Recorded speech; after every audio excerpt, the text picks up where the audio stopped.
खुलुमबाय बे समाव दङ बडोलेण्ड इंखं टेलिभिजन स्टुडिअ आं खोमथागोरा गयारि दिनै फुंबिलिनि गाहाय रादाबफोराव दङ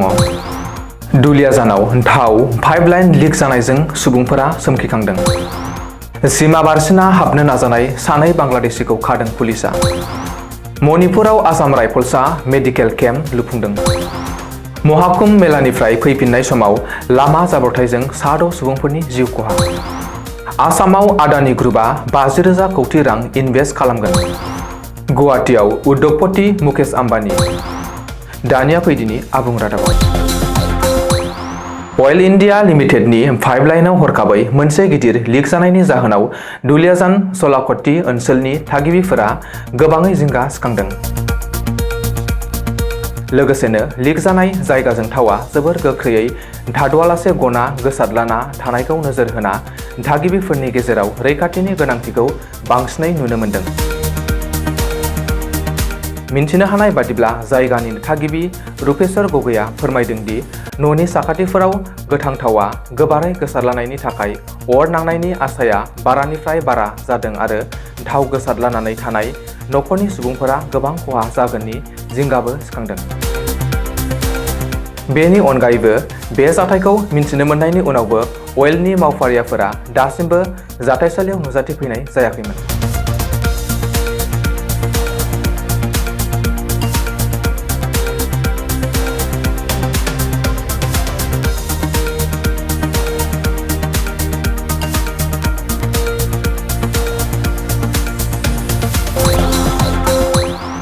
भारत बांलादेश सीमा बारना हाबफैनो नाजानायनि सायाव नोजोर होना आसाम पुलिसआ गोख्रों सिग्रोमनायनि गेजेरजों श्रीभूमियाव सानै बांलादेशी नोगोरारिखौ खानो हादों हमजानाय सानै बांलादेशी नोगोरारिखौ थाफसिया रहमान थुबा आरो अनपातुल आली होननानै सिनायथि होनाय जादों प्रट'कल बायदियै खुंथाया बांलादेशआव दैथायहरनायनि सिगां बिसोर सानैखौबो सोंलु खालामनाय जादोंमोन बेनि अनगायैबो बे दाननि गिबि समाव आयेन बेरेखायै सीमा बारसिना हाबफैनो नाजानायखौ नोजोर होनानै अपारेशन खालामनायाव आसाम पुलिसआ सासे बांलादेशी नोगोरारिखौ खानो मोन्दोंमोन हमजानाय सुबुंखौ रुपासाती होननानै सिनायथि होनाय जादों भारतआव हाबफैना हमनो मोननायनि उनावनो लोगो बिखौ बांलादेश हादराव दैथायहरफिननाय जादों होननानैबो रिपर्टनिफ्राय मिथिमोननाय जादों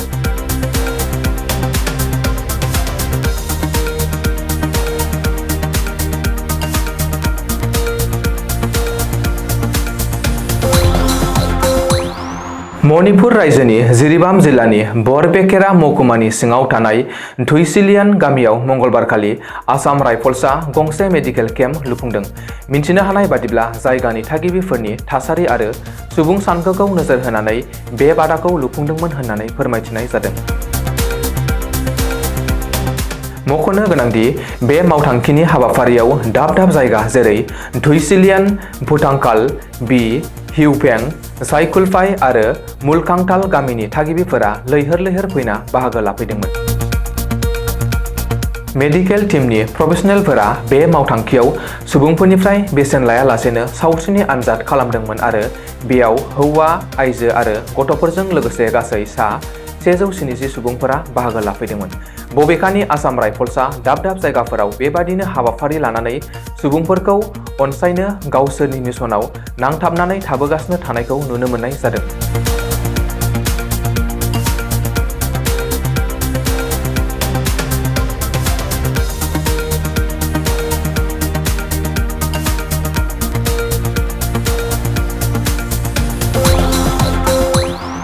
मध्य प्रदेश रायजोनि जबलपुराव थानाय पहरेवानि साखाथियाव समबारखालि हरखाबै लामा जाब्रबथाय जादों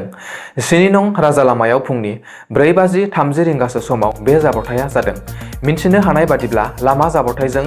कर्नाटक रायजोनि गासै सा6 सुबुंफोरा जायगायावनो जिउ खहा जानायजों लोगोसेनो गासै 2 सुबुंफोरा गोब्राब जोखोम जादोंमोन जोखोम जानाय 2 सुबुंखौ दासान्दि फाहामथाय होनो देहा फाहामसालियाव थिसननाय जाबाय मिन्थिनो हानाय बादिब्ला बिसोरो महाकुम्भ मेलानिफ्राय गिदिंबोफिननाय समाव गावसोरनि जिप गारिखौ सामलायनो हास्लाबैनि जाहोनावनो बासजों सौग्रावहैनानै बे जाब्रबथाया जादों होननानै रिपर्टआव फोरमायथिदोंब्लाबो सौग्रावनायनि गुबै जाहोनखौ दासिमबो रोखायै मिथिनो मोननाय जायाखै बे गिख्रंथाव जाब्रबथायनि खौरांखौ मोननायनि उनाव सिहरा किटला पुलिसआ जाथायसालियाव नुजाथि हैनानै जाथायनि सायाव गोख्रोङै नायबिजिरनायबो जागायो।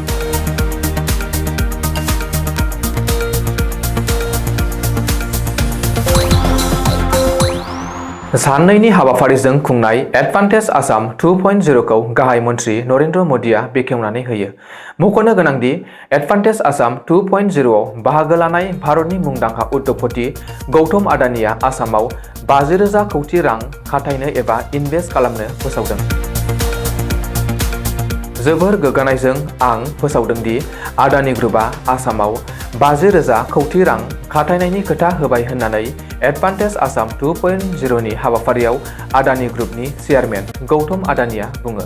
रिपर्ट बादिब्ला आडानि ग्रुपआ आसामाव बिरखं गाथोन, एर'सिटि नोगोर ओनसोल, गेस रानदिंनाय, ट्रेन्समिसन, सिमेन्ट आरो लामा हान्थामेलानि इनफ्रास्ट्राक्चार जौगाखांहोनायनि थाखाय 50,000 कौटि रांखौ खाथायगोन। बबेखानि आडानि ग्रुपआ रां खाथायनायनि गेजेरजों आसामनि रांखान्थिया गोख्रोंसिन जागोन आरो आसामखौ जौगाखांहोनायाव मदद खालामगोन होननानैबो गौतम आडानिया गावनि बिबुंथियाव बुंदों।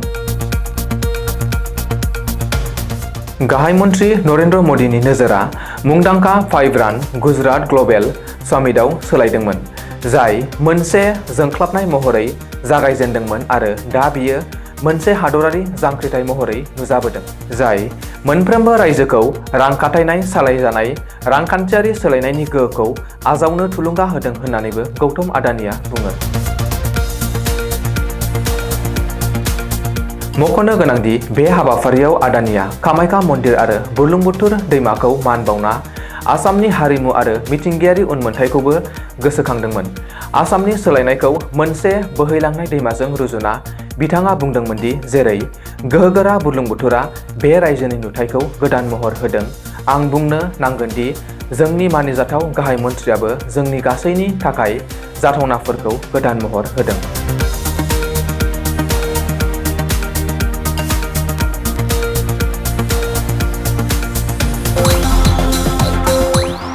गुवाहाटी नोगोरमायाव सौफैबाय भारत हादरनि मुंदांखा उद्य'गपति मुकेश आम्बानी। गुवाहाटी कानापारायाव साननैनि हाबाफारिजों खुंनो लानाय एडभान्टेज आसाम 2.0 आव बाहागो लानो थाखाय गुवाहाटीयाव फैदों रिलायेन्स इन्डास्ट्रीनि चेयारमेन आरो उद्य'गपति मुकेश आम्बानीआ। ओरैहाय आसाम सोरखारनि केबिनेट मन्त्रि पीयूष हाजरिकाया लकप्रिय गपिनाथ बरदलै इन्टारनेशनेल गाथोनाव थांनानै मुकेश आम्बानीखौ बरायहैयो। बिरखं गाथोनाव बिहु मोसानाय दिन्थिफुंनायनि गेजेरजों एडभान्टेज आसाम 2.0 आव बाहागो लानो फैनाय उद्य'गपति मुकेश आम्बानीखौ बरायो। मख'नो गोनांदि एडभान्टेज आसाम 2.0 आव भारतनि मुंदांखा उद्य'गपति मुकेश आम्बानी, गौतम आडानिजों लोगोसे माखासे उद्य'गपति आरो 60निबो बांसिन हादरनि रां खाथायगिरिफोरा बाहागो लायो।